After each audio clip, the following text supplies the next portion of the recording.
बिस्मिल्लाहिर्रहमानिर्रहीम। Hello everyone. तो आज हम स्टार्ट करने जा रहे हैं पेन, जिसमें हम पेन की डेफिनेशन, उसके sign symptoms, components of pain, factors affecting pain and clinical manifestation of pain को डिस्कस करेंगे। तो सबसे पहले पेन को डिस्कस करते हैं कि पेन क्या है। पेन वर्ड कहाँ से लिया गया है? अगर हम लैटिन वर्ड्स को देखें तो लैटिन में इसको पियोन और ग्रीक वर्ड में इसको फाइन कहते हैं, जिसकी मीनिंग क्या है? पनिशमेंट या फिर पेनल्टी। अब पेन किसी को पसंद तो नहीं है। अगर पेन किसी को होगा, किसी को दर्द होगा, तो उसको ऐसे लगेगा कि उसके लिए एक बड़ी पनिशमेंट है। ठीक है। Pain pain is subjective unpleasant. अब पेन क्या है? सब्जेक्टिव है, हमें पता नहीं चल रहा, लेकिन पेशेंट को पता है कि मुझे पेन हो रहा है। अनप्लेजेंट कि वो खुशगवार नहीं है। उसके बाद है सेंसरी। अब पेन जो है वो सेंस होता है हमें।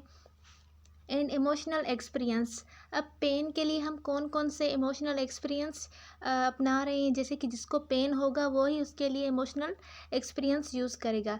एसोसिएटेड विथ एक्चुअल और पोटेंशियल। अब एक्चुअल क्या है? एक्चुअल मीन्स हमें दिख रहा है कि कहीं पर इन्फेक्शन है या फिर कोई चोट वगैरह लगी है, उसकी वजह से हमें पेन हो रहा है, तो वो क्या होगा? एक्चुअल। और अगर पोटेंशियल है तो पोटेंशियल हमें नज़र नहीं आ रही, लेकिन किसी अंडरलाइनिंग प्रॉब्लम की वजह से जो पेन हो रहा है वो पोटेंशियल में आ जाता है, अंडरलाइनिंग पेन या फिर टिश्यू डैमेज की वजह से। तो ये क्या है? सिंपली पेन है, जो कि वेरी पर्सनल सेंसेशन है किसी पेशेंट की या फिर किसी भी इंडिविजुअल की। तो पेन को हम फिफ्थ वाइटल साइंस भी कहते हैं। क्यों? क्योंकि पेन हमें फील हो रहा है। अक्सर करके जो लोग हैं वो हॉस्पिटल क्यों जाते हैं? वो इसीलिए जाते हैं ताकि उनका पेन जो है वो रिड्यूस हो जाए। तो अगर किसी को फीवर वगैरह है तो वो उसके लिए कम जाएगा, इनको इग्नोर कर देगा। लेकिन अगर किसी को पेन होगा तो वो चला जाएगा हॉस्पिटल में हेल्थ केयर लेने। तो the American pain society coined the phrase pain. American pain society ने पेन को भी फिफ्थ वाइटल साइन का नाम दिया है। अब पेन क्या एम्फेसाइज कर रहा है? Its significance. अब पेन जो है वो ही हमें बताता है कि अंडरलाइनिंग या फिर कोई अंदर प्रॉब्लम है जिसकी वजह से पेन हो रहा है। अब पेन को पहले डॉक्यूमेंटेशन नहीं होती थी, लेकिन अब पेन की डॉक्यूमेंटेशन होती है, असेसमेंट भी होती है। ठीक है। जैसे कि पहले अदर वाइटल साइंस है, रेस्पिरेशन, बीपी, पल्स वगैरह, जैसे उनकी डॉक्यूमेंटेशन होती थी, अब पेन की भी वैसे ही डॉक्यूमेंटेशन होती है। अब यहाँ पर देख लेते हैं, pain is highly subjective in nature. जैसे कि हमने ऊपर पढ़ा कि पेन क्या है? सब्जेक्टिव है, हमें पता नहीं चल रहा, लेकिन पेशेंट को पता चल रहा है कि पेन हो रहा है। Most common reason for which a client seek a medical advice. अब पेन जो है एक मोस्ट कॉमन रीज़न है जिसकी वजह से जो क्लाइंट है वो मेडिकल हॉस्पिटल्स में आता है अपने मेडिकल एडवाइस लेने के लिए। ठीक है। अब पेन एक तरह से प्रोटेक्टिव मैकेनिज्म भी है। वो कैसे? यहाँ पर लिखा है प्रोटेक्टिव मैकेनिज्म और warning to prevent from complication. अब हमें अगर कहीं जगह पर पेन होगा तो हम हॉस्पिटल में जाएंगे और फिर हमें पता चलेगा कि हमें क्यों पेन हो रहा है, तो हम उस डिज़ीज़ को जो है वो रोकेंगे।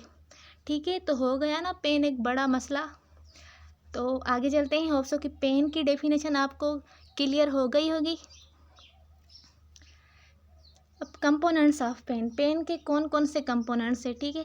सबसे पहले कि एक स्टिमुलस होना चाहिए, वो चाहे फिजिकली हो या फिर मेंटल। फिजिकली मीन्स आपको कोई चोट वगैरह लगी है या फिर टिश्यू डैमेज है या फिर कोई भी इंजरी हुई है आपको, वो क्या है? फिजिकली है, तो आपको क्या होगा? पेन होगा। या फिर मेंटली आप कुछ सोच कर भी आपको पेन हो सकता है। दूसरी बात जो है वो क्या है? Bodily sensation of hurting.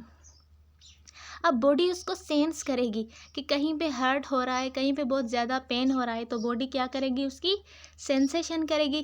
Third क्या है? The person reaction experience it.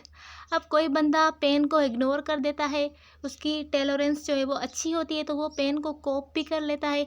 लेकिन कोई जो है वो नहीं कर पाता, पेन को कोप नहीं कर पाता, तो उनका अलग अलग रिएक्शन होता है। ठीक है। तो ये थे पेन के कंपोनेंट्स।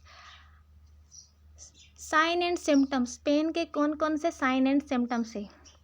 अगर पेन होगा किसी को तो उसका रेस्पिरेटरी रेट जो है वो इंक्रीज़ हो जाएगा, हार्ट रेट इंक्रीज़ हो जाएगा, उसके आल जो वाइटल साइंस है वो इंक्रीज़ हो जाएंगे क्योंकि उसको पेन है। अब फेशियल एक्सप्रेशन, हम फेशियल एक्सप्रेशन देख कर ही उसके पेन को फाइंड आउट कर सकते हैं कि पेन जो है वो माइल्ड है या फिर मॉडरेट है या फिर सीवियर पेन है। अब हमें पेशेंट की फेशियल एक्सप्रेशन से ही पता चलेगा कि पेन कैसा है। बॉडी मूवमेंट, अब बॉडी मूवमेंट में क्या आता है कि कोई बंदा जो है उसके करीब जो भी चीज़ें होती हैं वो उनको ज़ोर से पकड़ता है, या फिर अब उसका जो कपड़े होते हैं उसको वो ज़ोर से पकड़ता है। क्यों? क्योंकि उसको पेन हो रहा है। तो ये सीवियर पेन की साइन एंड सिम्टम्स है। मॉर्निंग, अब मॉर्निंग क्या होता है, जैसे कि किसी को पेन हो तो उस वक्त वो अनयूजुअल साउंड प्रोड्यूस करे। आपको भी कभी पेन हुआ होगा तो आपने भी कभी ऐसे किया होगा। उसके बाद डायलेटेड पीपल जो है वो डायलेट हो जाता है, पेरिफेरल वेजो कंस्ट्रक्शन होती है, पेलर वो जो है ना नीला पीला पड़ जाता है। वर्बल स्टेटमेंट, अब वो पता नहीं कैसे के पेन की वजह से वो अजीब अजीब किस्म के साउंड्स प्रोड्यूस करता है। उसके बाद alteration and responsible to environment, अब अगर एक नॉर्मल बंदा होगा तो कोई खुशी वाली बात होगी या फिर कोई हंसने वाली बात होगी तो वो हंसेगा, लेकिन इसको पेन है तो ये क्या है, वो नॉर्मल बंदे की तरह रिस्पॉन्स नहीं देगा। ठीक है, तो ये थे sign and symptoms of pain. अब यहाँ देख लेते हैं कि पेन जो है वो अलग अलग बंदों पर कैसे रिस्पॉन्स करता है, कैसे अलग अलग बंदे उसको रिस्पॉन्स करते हैं। ठीक है, सबकी नेचर तो चेंज होती है ना, पेन सब में वेरी करता है। ऐसे नहीं है कि एक पर्सन को भी सेम ही पेन हो रहा है तो दूसरे को भी वैसे ही पेन हो। ठीक है, सबकी अलग अलग नेचर होती है। तो सबसे पहले देख लेते हैं डिग्री ऑफ पेन परसेप्शन। अब पेन की कितनी डिग्री है, कैसे कितनी डिग्री तक वो पेन को परसेप्ट कर पा रहा है। पास्ट एक्सपीरियंस में ऐसा होता है कि किसी बंदे को पहले जो है ना उसने इंजेक्शन लगवाई थी तो तब उसको दर्द कम हुआ था, तो अब भी वो सोचकर कि पहले दर्द नहीं हुआ था तो अब भी उसको दर्द नहीं होगा। लेकिन कोई डर रहा है कि पहले मुझे डर होगा और उसको पास्ट में कोई दर्द हुआ था, तो अब भी चांसेस है कि उसको बहुत ज़्यादा पेन हो। ठीक है, meaning of pain to individual, अब एक इंडिविजुअल के लिए पेन की क्या मीनिंग है। ठीक है, वो क्या समझता है कि पेन क्या है। सोशल और फैमिली सपोर्ट, अगर फैमिली सपोर्ट होगी तो वो पेन जो है वो कम होगा। फिजियोलॉजिकल में वो कैसे करेगा, पेन के साथ कोप करेगा, एनजाइटी को वो जो है वो रिड्यूस करेगा। फिर फिजियोलॉजिकल में अगर कोई बंदा जो है वो थका हुआ है और उसको पेन है तो वो बहुत ज़्यादा इंक्रीज़ हो जाएगा पेन। और यहाँ पर है जीन्स, अब जीन्स में ऐसा है कि अगर उसके पेरेंट्स का जो है ना वो कॉपिंग मैकेनिज़्म अच्छा है, पेन टॉलरेंस अच्छी है, तो उसकी भी जो है ना पेन टॉलरेंस अच्छी होगी। नेक्स्ट स्टेप एज में क्या होगा कि अब हम बड़े जो हैं वो बता देंगे कि हमें कहीं पेन है, लेकिन जो छोटे बच्चे होते हैं वो तो नहीं बता सकते कि हमें पेन है या नहीं है। ठीक है, तो एज भी जो है वो फैक्टर है। स्पिरिचुअल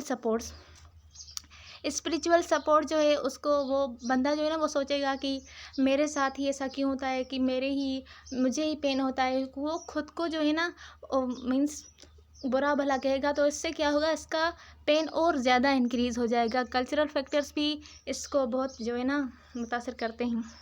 तो होप सो कि पेन के साइन एंड सिम्टम्स आपको समझ आ गए होंगे। ठीक है, उसके बाद है टाइप्स ऑफ पेन, पेन के कौन कौन से टाइप्स हैं। ठीक है, सॉरी, तो यहाँ पर ये लेक्चर ख़त्म हुआ। तो टाइप्स ऑफ पेन जो है हम नेक्स्ट लेक्चर में डिस्कस करेंगे। तब तक के लिए अल्लाह हाफिज़।